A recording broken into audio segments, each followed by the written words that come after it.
Okay, hi everybody, welcome to my kitchen. We're gonna get started making the breaded meat. So my pork tenderloin has been sitting in my microwave for about 2 hours, and it's definitely warmer than it is. So the first thing you're gonna wanna do, and I'm gonna bring this over to the sink, is I'm gonna open it in the sink. And the reason being is these have a lot of liquid on them. So rather than get my thing out. So, like I said, that's one pork tenderloin. I'm going to show you that. Get my plate over here. And that's the second pork tenderloin. And like I said, it really doesn't have a lot of fat on it.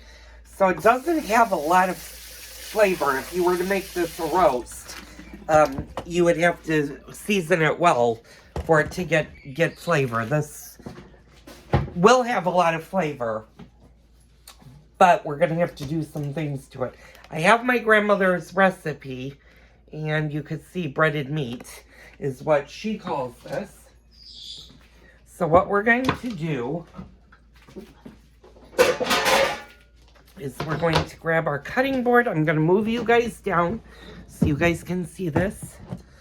Might have to move you a little bit up. Nope, I'm going to keep you down so you can see at the face. So what we're going to do is we're going to get our butcher knife. And you want about 3 inches. So we're going to do, and always cut them. This is the pork tenderloin. You're always going to cut them in half, because when you pound this out, you're going to make them long. Don't cut this way, because then you'll have pork tenderloins that are really, really too small and will disintegrate when you go to fry them. So that's 2, and that's 3. Sometimes you'll get smaller ones.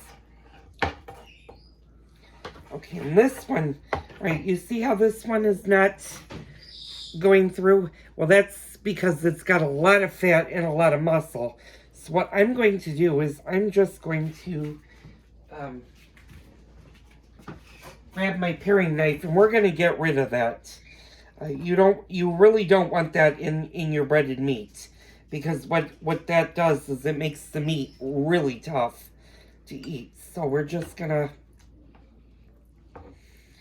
gonna look at the areas where there's a lot of fat, and we're just gonna trim it up.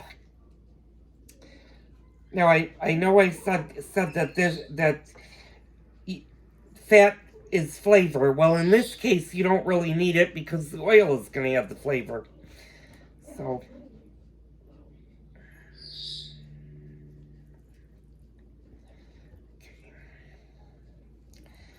So, sorry I'm not talking. I'm kind of concentrating on this because I gotta get...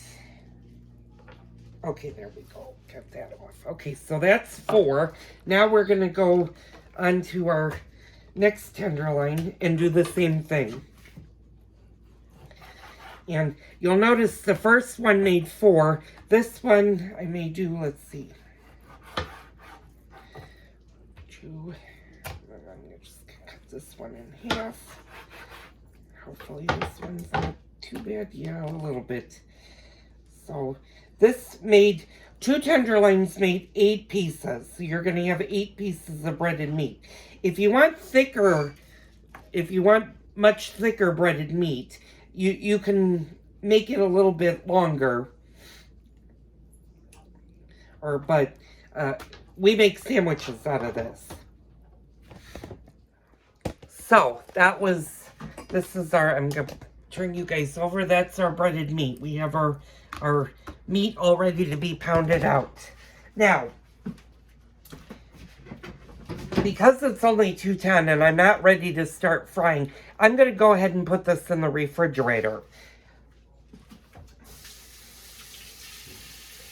Now, don't worry.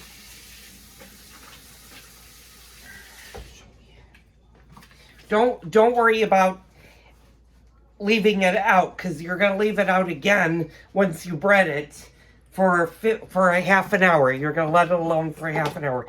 Actually, I said I was going to put it in the refrigerator. I'm going to go ahead and pound these out really fast. So for this one, like I said in the thing, you can, if you have saran wrap, you can do this with saran wrap. Sometimes I have a little bit of problems doing this, and I'm not going to do this whole thing on camera because it would get really, really loud. But what I'm going to do is I'm going to take and, oh, that's right. That wasn't out. I always have problems with saran wrap. I don't know if you do, but saran wrap always gives me problems. Oh. Okay. I'm gonna take a piece. And this may get loud. I'm gonna put another piece on top. And this just prevents splatter. You don't have to do this part. This is optional. You do need to pound the meat though, because you can't bread. You don't want to bread a whole one of these. You want it to be about 1/2 inch thick. I consulted my grandmother's recipe. This is gonna be a little noisy, so bear with me. I'm gonna try not to make it too loud, but it might be.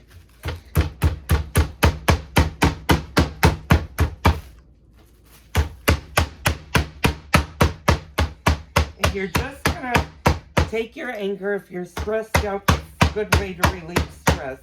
And what we're going to do is we're going to flip that up and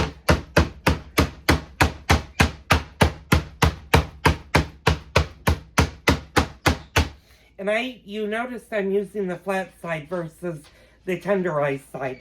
If you use the tenderized side, it's taken me many tries to figure this out, but this actually rips into the meat, and you really don't want to do that. You want to keep the meat whole. So you're just going to pound until it's about 1/2 inch to a little bit less than 1/2 inch. And I'm almost there with this.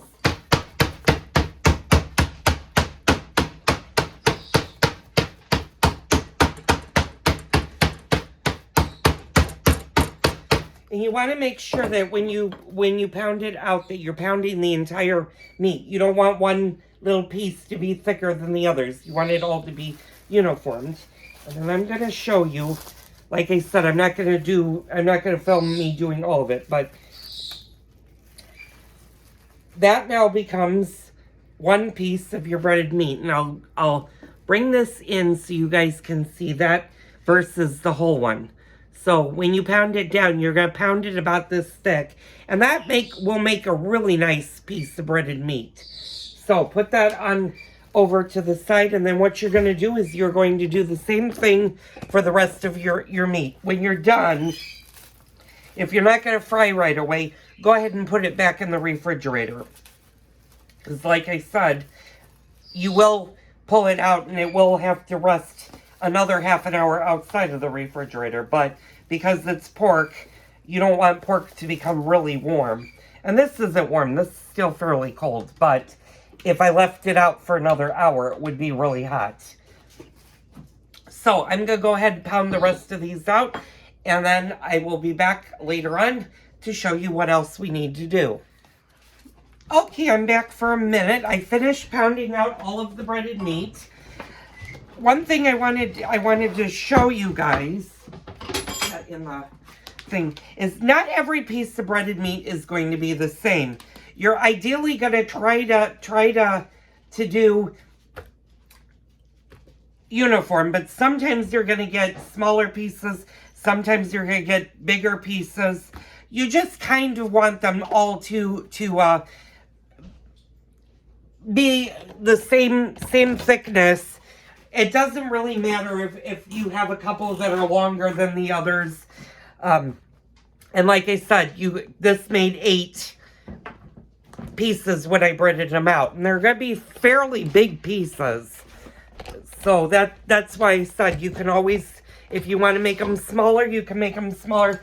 Just, I would advise not to make, when you cut the pork tenderloin into the chunks, don't make your chunks so thin that they're like only a couple of inches or a couple of centimeters. You want them to be at least 1.5 inches to 2 inches.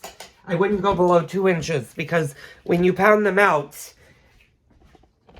they're not going to be all that wide, and you need them to be slightly wider than narrower. And I'll show you why when we get ready to fry. So I'll be back. Stay tuned for the rest of this video.